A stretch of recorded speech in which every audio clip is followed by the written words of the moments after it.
Las tierras de la India esconden muchas historias.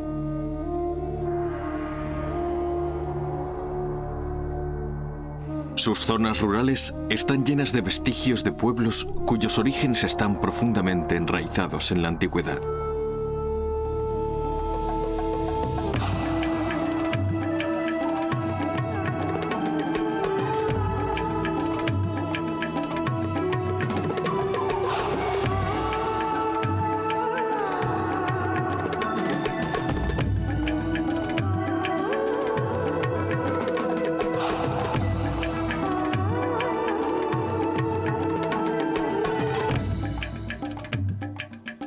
Desde el principio, la historia de la India ha estado determinada por su geografía.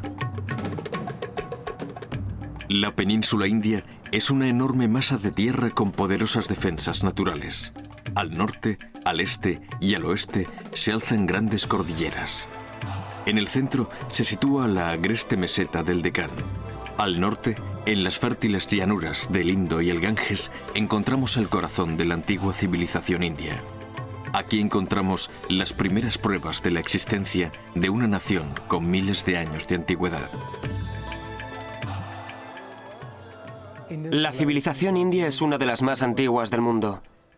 Sabemos con seguridad que los antiguos indios dominaban todos los campos de la literatura, a pesar de que no existe ninguna explicación racional para su absoluta falta de sentido histórico.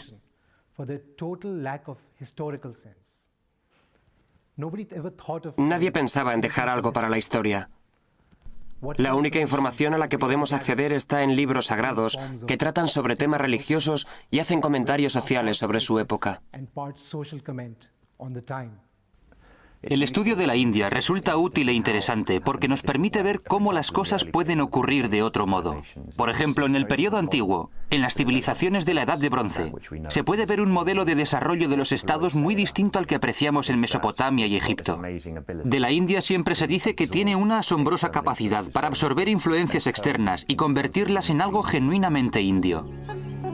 Hasta los años 20, los arqueólogos pensaban que la historia de la India comenzó hacia el año 1500 a.C., con la llegada de unos invasores procedentes de Asia Central, los arios. Pero en 1922, los arqueólogos comenzaron a hacer extraordinarios descubrimientos en el valle del río Indo. Hasta ahora se han identificado más de 100 yacimientos, de los cuales los más famosos son los de Mohenjo-Daro y Harappa. Mohenjo-Daro y Harappa son básicamente dos hitos que dicen: aquí es donde comienza nuestra historia. Antes de que fueran descubiertos, la gente creía que la civilización en la India comenzó con los arios.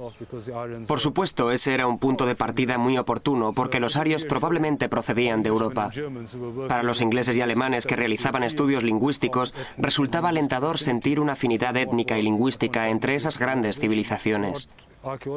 Lo que los arqueólogos han descubierto hoy es que Mohenjo-Daro y Harappa son solo la punta del iceberg.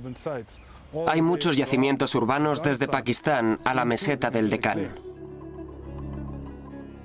Las gentes de esta antigua civilización son conocidas como Harappa o civilización del Valle Indo. Sea como fuere, llevaban una vida sofisticada.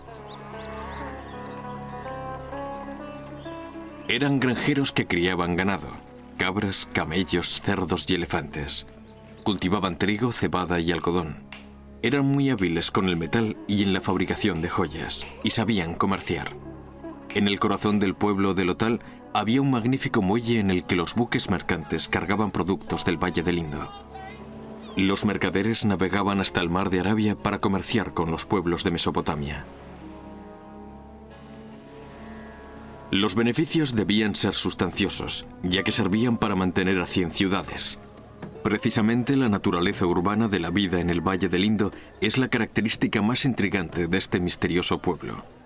Las excavaciones realizadas a lo largo del Indo y en una franja costera de 100 kilómetros han mostrado ciudades construidas con una estructura similar, pero la capital, Harappa, es la más espléndida de las descubiertas hasta ahora.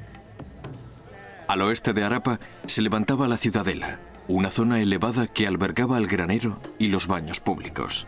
Las calles estaban dispuestas en forma de malla y discurrían aproximadamente de norte a sur y de este a oeste.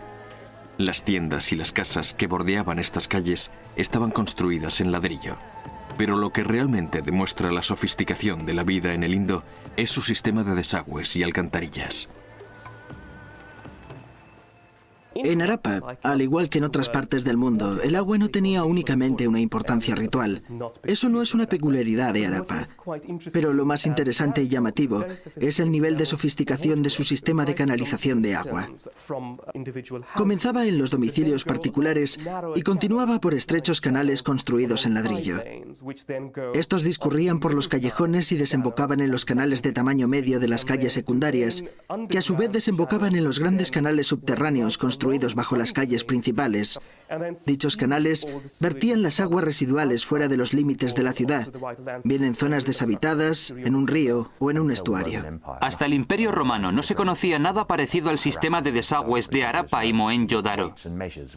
Los pesos y medidas utilizados en el comercio estaban estandarizados y tenían un alto grado de exactitud. Cubrían una enorme área geográfica de 680.000 kilómetros cuadrados, mucho más grande que Mesopotamia y Egipto juntos. El Valle del Indo tenía una civilización única, muy distinta de la de Mesopotamia y Egipto. La lengua que hablaba este pueblo no ha sido descifrada, así que no podemos saber mucho sobre su vida social. La mejor información que podemos obtener es la contenida en los sellos de terracota. Así hemos sabido el tipo de culto que practicaban.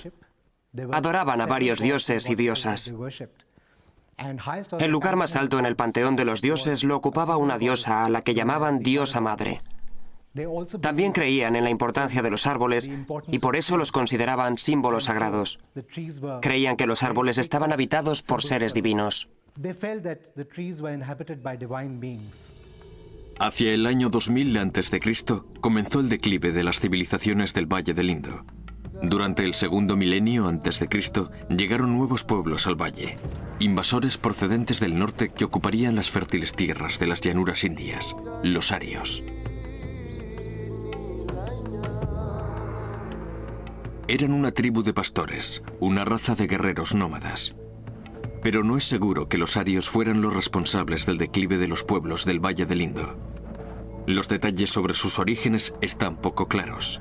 No existen monumentos ni restos arquitectónicos que nos permitan hacernos una idea de cómo era su cultura. Pero sabemos que la sociedad aria estaba dividida en tres clases sociales: granjeros, nobles y sacerdotes. Los sacerdotes eran los santos varones responsables de rituales como los sacrificios de animales, que eran la base de la cultura védica. Estos sacerdotes eran también los líderes de la religión del pueblo, los bardos de las creencias y prácticas de la India. Esta literatura quedaría plasmada en los Vedas. Los Vedas son un conjunto de libros y son más un escrito sagrado que una crónica histórica, aunque hablan mucho de la sociedad de aquellos tiempos. El Rig Veda, uno de los libros, está considerado como el libro más antiguo del mundo. Estas obras nos dan una idea sobre la vida de la gente. No cabe duda de que la religión hinduista moderna tiene sus orígenes en el Rig Veda, que fue escrito hacia el año 1300 a.C. En el periodo védico vemos una religión que podríamos describir como un naturalismo místico, una visión mítica del mundo en la que una serie de dioses, principalmente Indra, pero también otros dioses, parecen representar en cierto modo a las fuerzas de la naturaleza. De hecho, es muy similar al antiguo panteón griego, y los ritos religiosos parecen girar en gran medida en torno a los sacrificios de caballos y otros animales, y la utilización de la soma, esa misteriosa planta que quizá fuese una especie de droga. La mayoría de las ceremonias religiosas eran oficiadas por mujeres, y para cualquier decisión importante había que consultar a las mujeres. Probablemente esto coincide con el periodo en el que la vaca estaba considerada como un símbolo sagrado. Ello se debía a que la leche y sus productos derivados eran el principal componente de su dieta. Hacia el año 500 a.C. aumenta la riqueza, y en esa época podemos apreciar un resurgir de la civilización y el urbanismo en el Valle del Ganges, y una sociedad cada vez más sofisticada.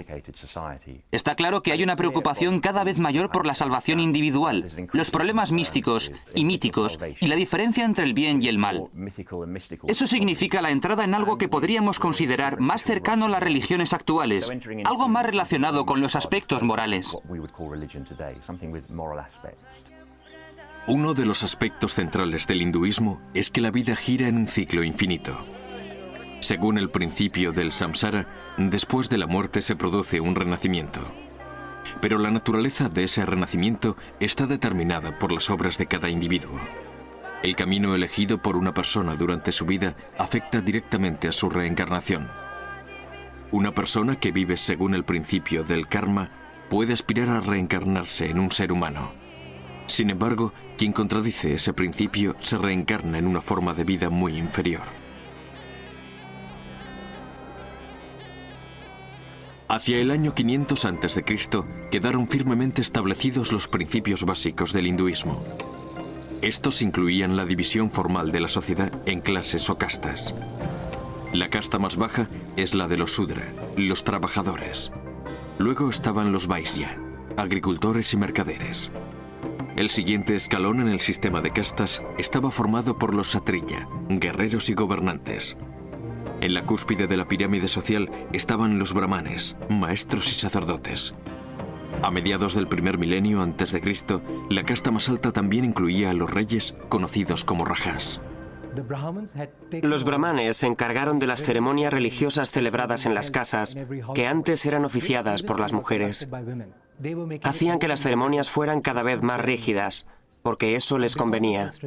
Esta rigidez hacía que muchos no pudiesen aguantar la presión, especialmente las castas más bajas, porque éstas eran despreciadas por los brahmanes.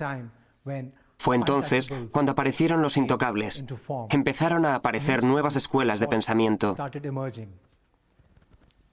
Y es en este periodo cuando nace el jainismo y el budismo como reacción frente a la rigidez del hinduismo. La India emergía como nación reconocible compuesta por 16 estados autónomos. En el siglo IV, uno de esos estados fundados por Chandragupta, el Imperio Maurya, se perfila como la fuerza dominante.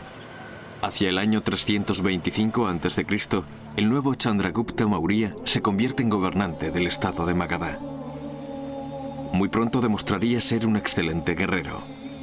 En el año 300 a.C. ya había conquistado los valles del Indo y el Ganges y parte del imperio de Alejandro Magno.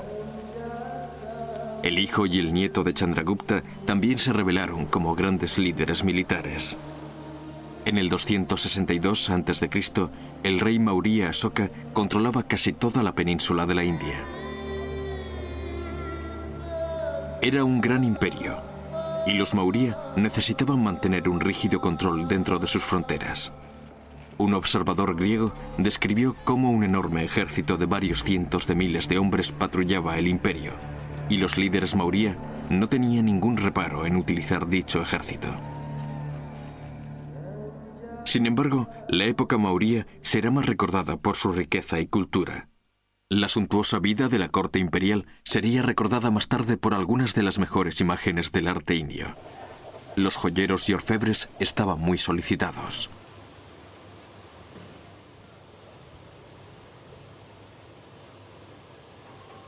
También podemos apreciar el antiquísimo amor de la India a los tejidos exóticos. El Imperio Maurya juega un papel crucial y supone un periodo fundamental en la historia de la India. Es el primer periodo civilizado del que tenemos constancia histórica por escrito. Ello también se debe a Asoka, el tercer gobernante del Imperio Maurya, y sus edicts, que han sobrevivido hasta hoy en toda la India. Y también a un embajador griego que estaba presente en la corte Maurya, en Patalautra, la moderna Patna, capital de Bihar. Las pruebas arqueológicas han confirmado algunas de las descripciones que nos dejó. Es muy probable que en aquella época Patalautra fuera la ciudad más grande del mundo. La popularidad del budismo se basaba en el hecho de que postulaba un código moral que no tenía en cuenta barreras de clase, casta o sexo. Aunque existía una ortodoxia hindú, esta quedaba restringida a las clases más altas. El pueblo llano se habría convertido en masa al budismo porque era una religión que les daba un mayor apoyo cultural. Finalmente, el budismo se convirtió en la religión del Estado bajo el reinado del emperador Asoka. Asoka Maurya se convirtió al budismo tras una horrible batalla en la llanura de Kalinga, en la que quedó profundamente conmovido por el sufrimiento humano a gran escala. Evidentemente, la conversión al budismo como religión del Estado rompió las barreras entre las clases sacerdotales y el pueblo llano y, por lo tanto, hizo que esta religión fuese mucho más atractiva. De hecho, todos los edificios budistas que han sobrevivido hasta la actualidad son templos que fueron reconstruidos por el emperador Asoka. El propio Buda asumió muchas de las ideas del pensamiento hindú, del pensamiento védico, la más importante de las cuales era la reencarnación, el karma, la responsabilidad de las acciones. Por lo tanto, tenían unas raíces muy similares. La más importante de las 4 verdades excelentes es que la vida es sufrimiento. El hombre está rodeado de sufrimiento. La segunda verdad excelente es que la causa de ese sufrimiento radica en la ignorancia y el deseo. La tercera verdad excelente es que hay una salida, el nirvana, es decir, la salvación de ese ciclo eterno de sufrimiento. Y el camino hacia el nirvana tiene 8 etapas. Él definió ese camino como buena conducta, buenos pensamientos, una correcta meditación, expresarse correctamente y buenas acciones. Esas creencias, las 4 verdades excelentes y las creencias que llevan asociadas son rasgos distintivos del budismo. La conversión del rey Asoka a los principios del budismo dio como resultado un periodo de 30 años de buen gobierno en el imperio. Hoy todavía quedan pruebas palpables de ello. Ordenó la colocación de inscripciones en piedra por todo el subcontinente. Dichas inscripciones son conocidas como el Edicts de Asoka y pretendían ser un reflejo permanente de los pensamientos y creencias progresistas del emperador. A partir del siglo II a.C., los budistas comenzaron a excavar cuevas artificiales en una escarpada colina situada cerca de la ciudad de Ajanta. El resultado final fue la construcción de unas 29 cuevas, de las cuales destacan especialmente 19. Aquí, rodeado por la roca viva, podemos ver un montículo del estupor. Se trata de estructuras simples diseñadas para albergar las reliquias sagradas de Buda.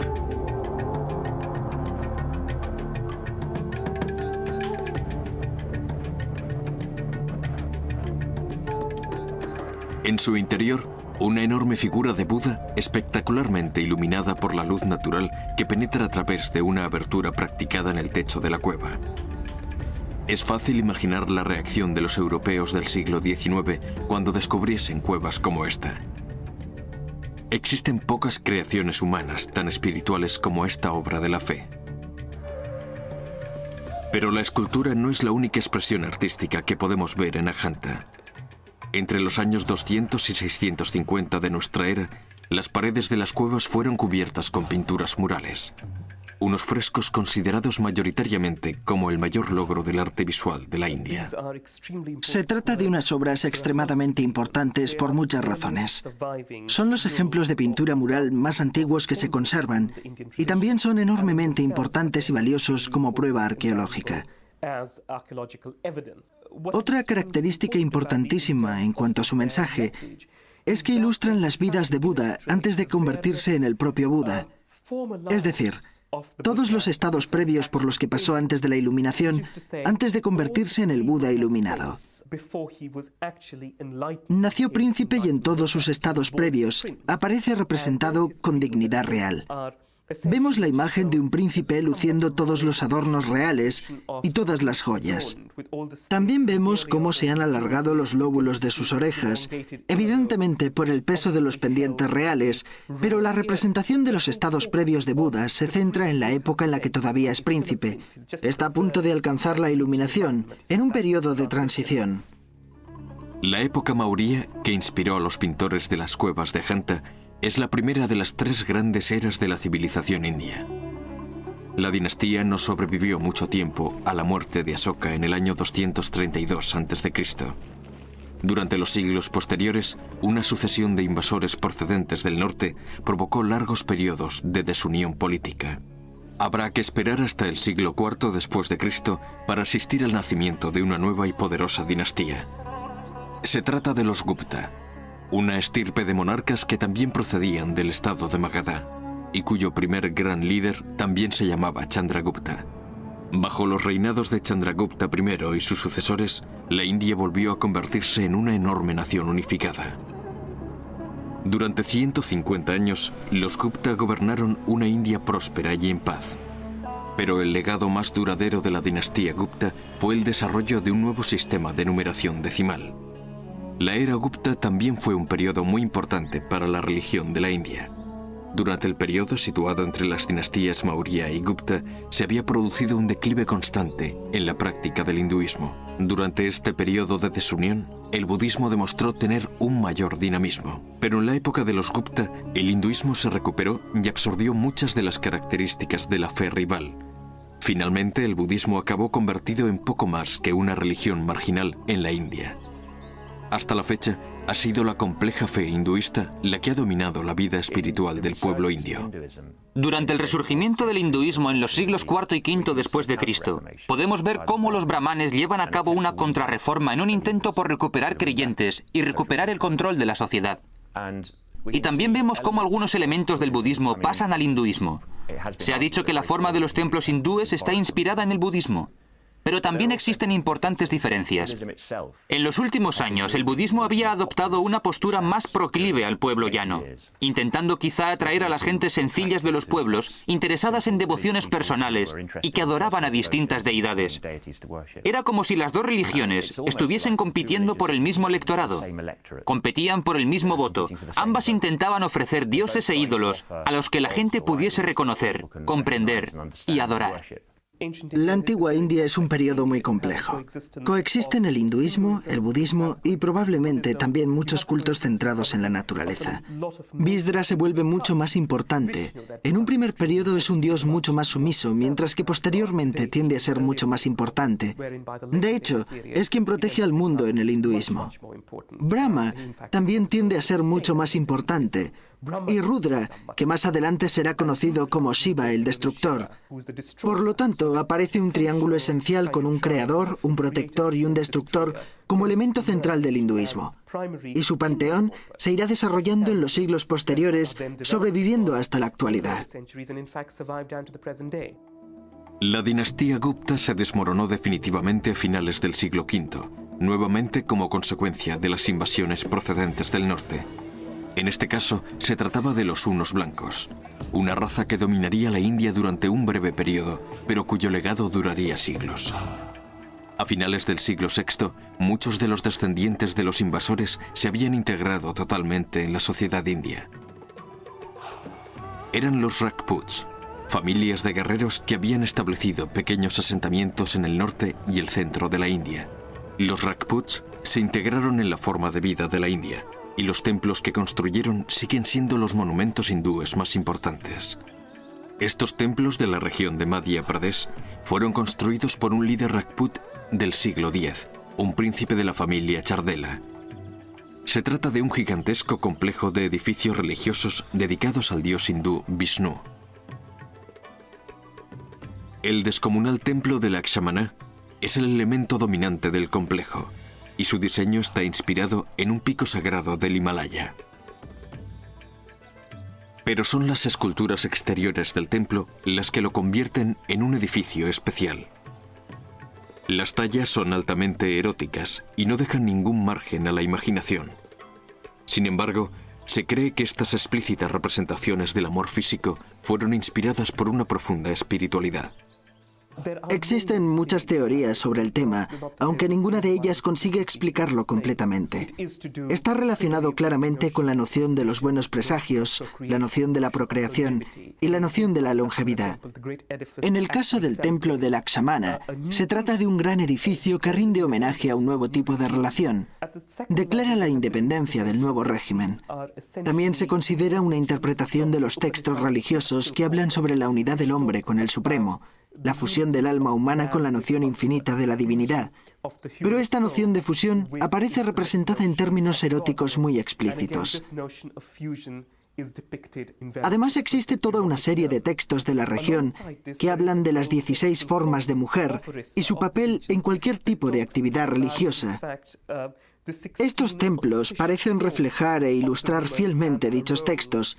La mujer del espejo, la mujer de las flores, posiblemente estén influenciados por unos cultos que siguen la tradición hindú desde un punto de vista no conservador, como los cultos tántricos. Se les atribuye gran parte de las imágenes. De hecho, existe un texto posterior que describe dos parejas reales, lo conservador sobre lo no conservador, lo brahmánico sobre lo tántrico y lo ortodoxo sobre lo no ortodoxo. La interacción entre ambas parece ser el telón de fondo cultural de muchos de estos templos, y en ese sentido, cabe pensar que una parte de esa ideología fue incorporada al estilo arquitectónico del templo. Magníficos templos como este dominaban física y espiritualmente la India del siglo X. Por aquel entonces, el budismo abandonó el país para establecerse más hacia el este, en China, Corea y especialmente en Japón. Pero ahora una nueva amenaza para el hinduismo asomaba por el oeste. Una joven religión que ya dominaba un territorio que iba desde España hasta la frontera de la India. Era un sistema de creencias muy diferente del hinduismo. Una fe en un solo Dios que comenzó a extenderse hacia la India en el siglo VIII. El Islam. La civilización hindú de aquella época se había aislado del resto del mundo. La razón era que se creían una raza superior. Su rey, su país y sus conocimientos eran los mejores. Por eso dejaron de fomentar los viajes por mar, y esa fue una de las razones por la que sus defensas marítimas eran muy débiles. La primera invasión de la India por parte del mundo musulmán tuvo lugar durante el siglo VIII. Todo comenzó con un incidente insignificante. Un barco árabe procedente de las costas de Sri Lanka y que transportaba mercancías y viudas de mercaderes que habían muerto en Sri Lanka fue atacado por piratas indios en el mar de Arabia.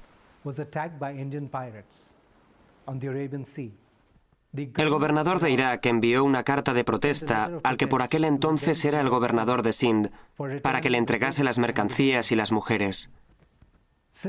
El gobernante indio no tenía ningún control sobre los piratas marinos y acabaría lamentando su incapacidad. El gobernador de Irak vio esto como una oportunidad para atacar, y ello condujo al nacimiento de la primera región musulmana de la India. A comienzos del segundo milenio, los invasores árabes se habían asentado en los territorios indios de Sindh y Beluchistán. A principios del siglo XI, un guerrero musulmán inició una serie de terribles incursiones en las tierras del Punjab. Era Mahmud al-Ghazni, la figura más impopular de la historia de la India. Sus aterradoras incursiones empobrecieron a sus oponentes del Punjab y muy pronto un nuevo territorio indio caería ante las fuerzas del Islam. Las incursiones de los hombres de al-Ghazni se centraban básicamente en la obtención de un botín que les permitiese embellecer su capital, Samarcanda, situada en lo que hoy conocemos como Uzbekistán. Ese era su único objetivo, y por esa razón planearon cuidadosamente las incursiones en el noroeste y en Nueva Delhi.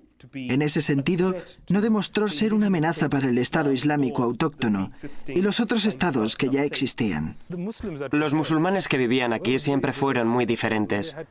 Se centraban en una especie de unidad entre el Islam y la vida cotidiana musulmana que era muy importante para ellos. Entre los seguidores del Islam había una gran variedad de opiniones. Había una gran variedad de interpretaciones del Islam en el norte de la India. Lo mismo ocurre con los hindúes. Algunos hindúes son brahmanes, pero a 200 metros de ellos puedes encontrar hindúes que viven en el bosque. Hoy en día ellos también son considerados hindúes, pero antes estaban muy lejos de lo que los brahmanes consideraban su civilización. Era lo que nosotros llamaríamos intocables, aunque más bien eran aborígenes miembros de las tribus. Pero el Islam no llegaría al corazón de la India hasta 1186. Musulmanes de Turquía y Afganistán, liderados por Mohammed al-Ghur, barrieron el país masacrando a las fuerzas de los Rajputs en sangrientas batallas. En 1206, Mohammed había alcanzado el Golfo de Bengala, pero murió aquel mismo año. Su sucesor, Qutb-ud-Din, heredó un importante imperio que decidió gobernar desde una antigua ciudad india. De esta forma, Qutb-ud-Din se convirtió en sultán de Delhi.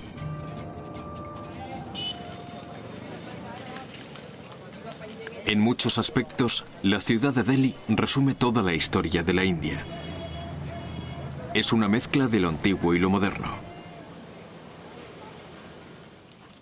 Uno de los monumentos más destacados de la ciudad demuestra que los musulmanes tardaron muy poco en dejar su huella arquitectónica. Esto es el Qutb Dinar, una esbelta torre que es tan solo un ejemplo de una enorme red de mezquitas y otros edificios religiosos. Pero este monumento de casi 80 metros de altura es el logro más duradero del primer sultán. Este edificio, patrimonio de la humanidad, es un primer ejemplo de fusión entre las arquitecturas islámica e india. Hoy podemos comprobar que se trata de un edificio absolutamente iconoclasta. Esto era una mezquita compuesta por 27 templos y la gente que la construyó eran artesanos hindúes. Debió haber un arquitecto o maestro musulmán que quizá les decía a los artesanos hindúes: quiero que esto sea una declaración de mis creencias. Y los artesanos hindúes le dirían: bueno, si lo que quiere es una declaración de sus creencias, nosotros podemos construirla. No encontramos ningún ejemplo de lo que los historiadores del arte y la arquitectura llaman el arco sarraceno, el verdadero arco. El verdadero arco no aparece y en su lugar lo que tenemos es este tipo de arco formado por piedras entrelazadas que llegan hasta el suelo. Es una construcción tradicional muy popular en la zona. Posteriormente, esta mezquita sería destruida por los musulmanes. Qutb-ud-Din construyó la mezquita, su sucesor la reformó y 80 años después llegó otro sultán que pensó que esta mezquita no era lo suficientemente buena y volvió a reformarla. Y cada vez que la mezquita era reformada, se olvidaban del anterior constructor. Cada sultán quería afirmar que esta era su mezquita. Igual que cuando llegaron los primeros musulmanes y dijeron: los templos no son un lugar de culto, mi mezquita es el lugar de culto. Y cada musulmán que llegaba decía: tu mezquita no es lo suficientemente buena, la mía es mucho mejor. Otros sultanes siguieron el ejemplo del primero, construyendo más monumentos y creando nuevas capitales.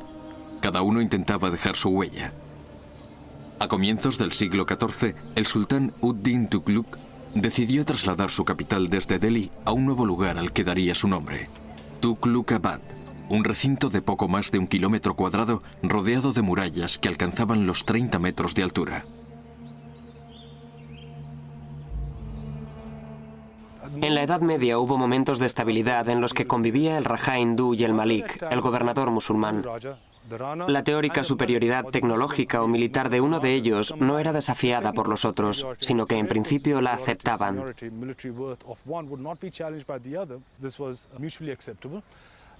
Y al mismo tiempo podía haber intercambio comercial entre ambas entidades políticas.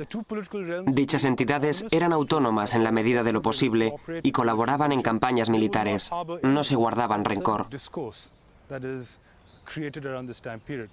Pero en aquella época surge un nuevo discurso, la necesidad de conquistas. No se trataba solo de conquistar a los hindúes, sino de que la corte musulmana, la corte del sultán, homogeneizase a grupos dispersos para formar una gran comunidad islámica o musulmana. Una vez creado ese discurso, según el cual todos forman una comunidad bajo el paraguas protector del sultán, ya tenemos consolidada la imagen de lo que significa ser musulmán. En esta época, la asimilación de motivos indios, hindúes y musulmanes ya es una tradición bien consolidada y puesta en práctica a varios niveles. Esto se puede ver en las ciudades. Aparecen muchas ciudades nuevas y desde luego Tughlaqabad es un complejo que sigue esa tendencia. Existe toda una tradición urbana basada en la distribución de la mezquita. Aparecen una gran cantidad de objetos o edificios aparentemente musulmanes, pero que están influenciados por el antiguo estilo hindú. Por eso existe una gran tradición urbana. A pesar de la robustez de su estructura, la nueva ciudad sería abandonada muy pronto. La ciudad había sido construida en respuesta a una amenaza que se hizo realidad.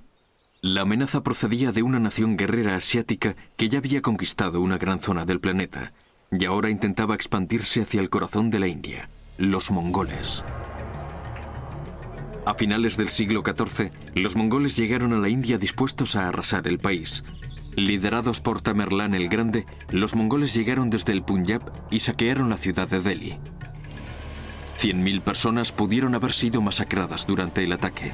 Delhi perdió su tesoro. Sus artesanos y trabajadores cualificados fueron convertidos en esclavos. Pero este botín era lo único que le interesaba a Tamerlán. En 1399 se retiró de la India, dejando al mando al primero de una serie de débiles sultanes. Finalmente sería uno de los descendientes de Tamerlán quien tendría un impacto mucho mayor en la historia de la India. En 1526 llegaría con un nuevo ejército invasor procedente del norte.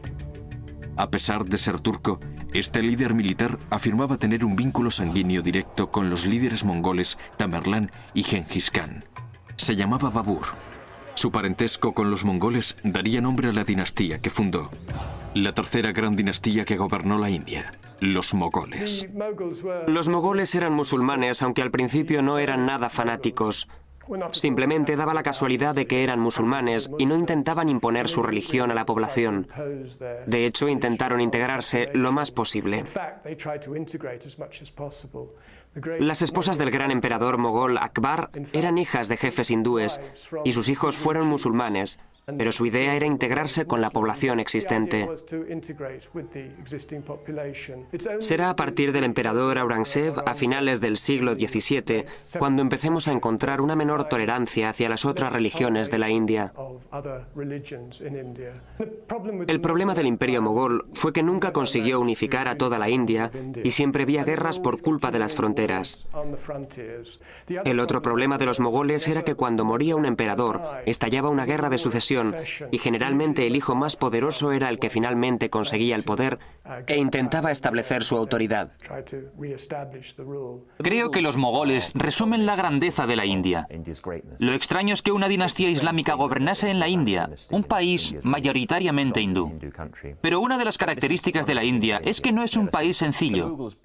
Los mogoles se esforzaron más que nadie por organizar y controlar una gran cantidad del territorio indio y generar unos enormes ingresos por impuestos para crear un gigantesco ejército fijo y una civilización sofisticada.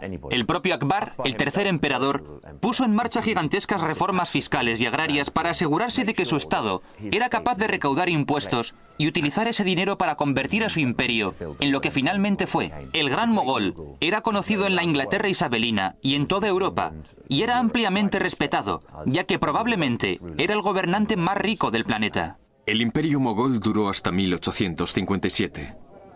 Durante ese tiempo, el territorio bajo su control se extendió hasta abarcar prácticamente toda la península india.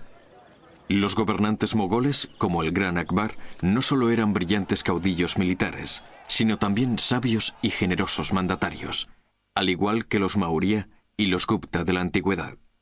Akbar impuso especialmente la implantación en su reino de un sistema de gobierno justo y tolerante.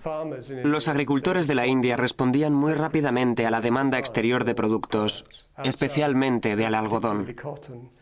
También comenzaron a plantar nuevos cultivos que fueron introducidos por los portugueses y cultivos que desde entonces son considerados como típicamente indios, como el chile.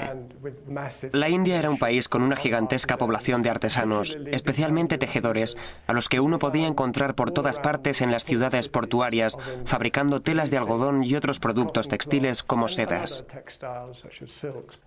En la India también había una gran actividad de transporte que se realizaba mayoritariamente a lomos de los animales, especialmente bueyes. Los campesinos respondían muy bien a las necesidades del mercado. Era una cultura que combinaba muchas influencias diferentes. En pintura, el emperador mogol patrocinaba a artistas para que pintasen manuscritos en los que se hablaba de sus logros. Imágenes como estas revelan la influencia del antiguo arte persa. Pero su gran sentido del realismo ha hecho que muchos vean en ellas la influencia del lejano occidente.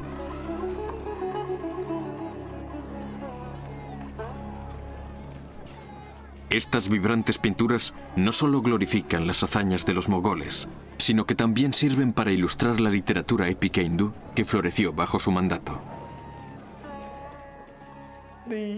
Durante el siglo XVIII se produce la aparición de importantes núcleos de poder regionales, especialmente algunos grupos del suroeste y el este de la India que surgen durante este siglo. En el oeste de la India aparecen los Marathás, un grupo que se rebeló contra Aurangzeb a finales del siglo XVII y consiguen establecer un estado muy poderoso con base en la ciudad de Pune, al oeste de la India.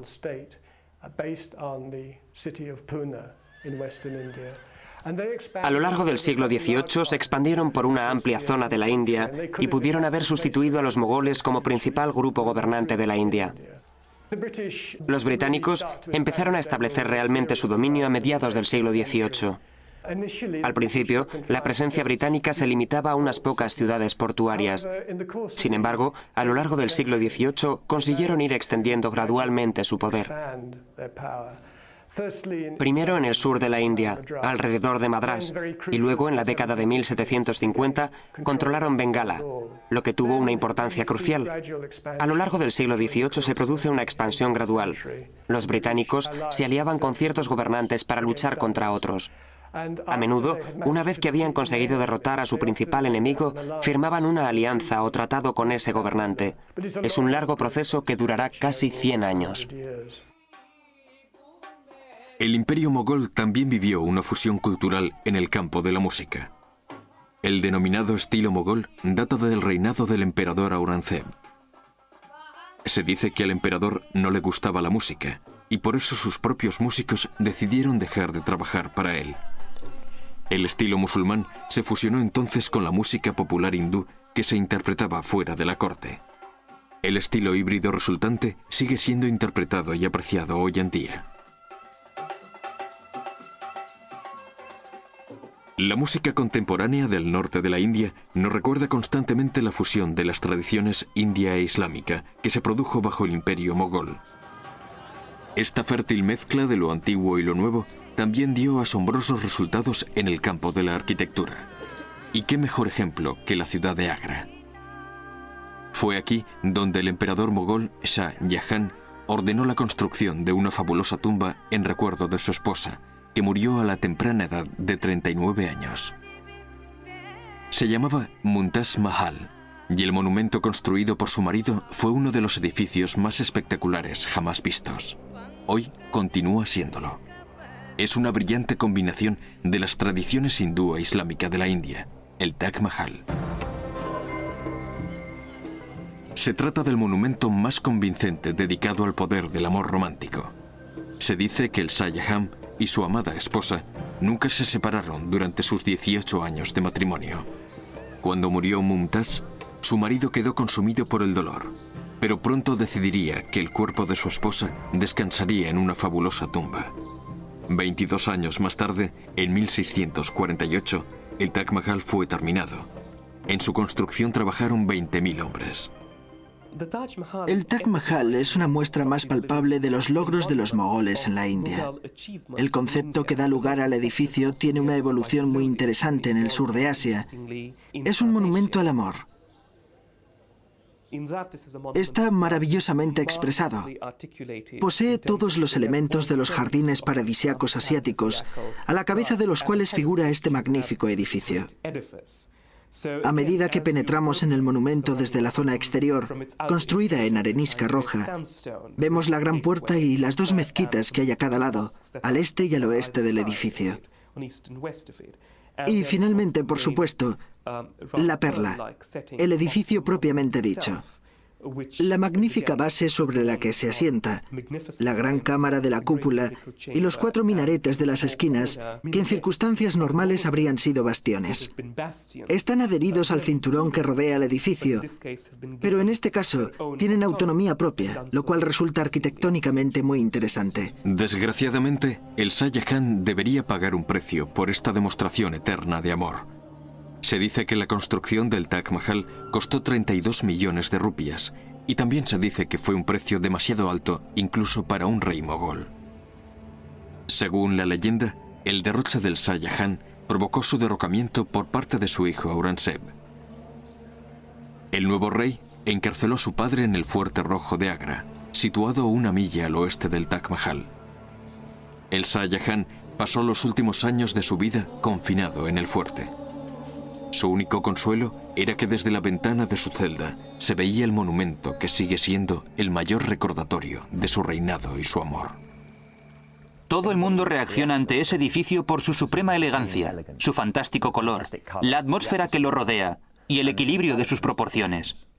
No es necesario comprenderlo para darse cuenta de que es un edificio muy hermoso. En muchos aspectos, es el resumen de más de un siglo de arquitectura en la India, especialmente el mausoleo. Creo que se puede decir que en la época del Shah Jahan, que se interesaba mucho por la arquitectura, podemos ver un estilo completamente nuevo. Es un nuevo estilo, una fusión de varias tradiciones en un estilo diferente. Eso significa que ya no es importante separar los elementos hindúes de los islámicos, porque se ha convertido en un estilo propio, el estilo mogol. Y creo que el Taj Mahal es realmente la culminación de ese proceso, el monumento más importante. Es un monumento en el que se funden ambos estilos para lograr un edificio casi perfecto. Evoluciona a partir de unas tradiciones muy propias del Islam del Asia meridional, como el mausoleo y el jardín, que quedan plasmadas en un estilo muy típico de la zona. Pero sobre todo se convierte en un símbolo para todo el Islam del sur de Asia en aquella época, en el siglo XVII. Es un edificio relacionado con los musulmanes de Irán y los otomanos de Turquía. Absorbe toda esa iconografía metropolitana sobre la supervivencia y el progreso del Islam en la India en términos religiosos.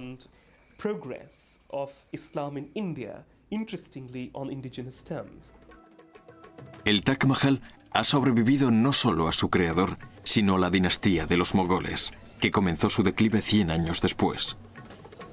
Si antiguos monumentos indios, como las sofisticadas ciudades de Harappa y Mohenjo-Daro, sobrevivieron durante 4000 años escondidas bajo tierra, no cabe duda de que la India volverá a mostrarnos algunos más de sus tesoros perdidos.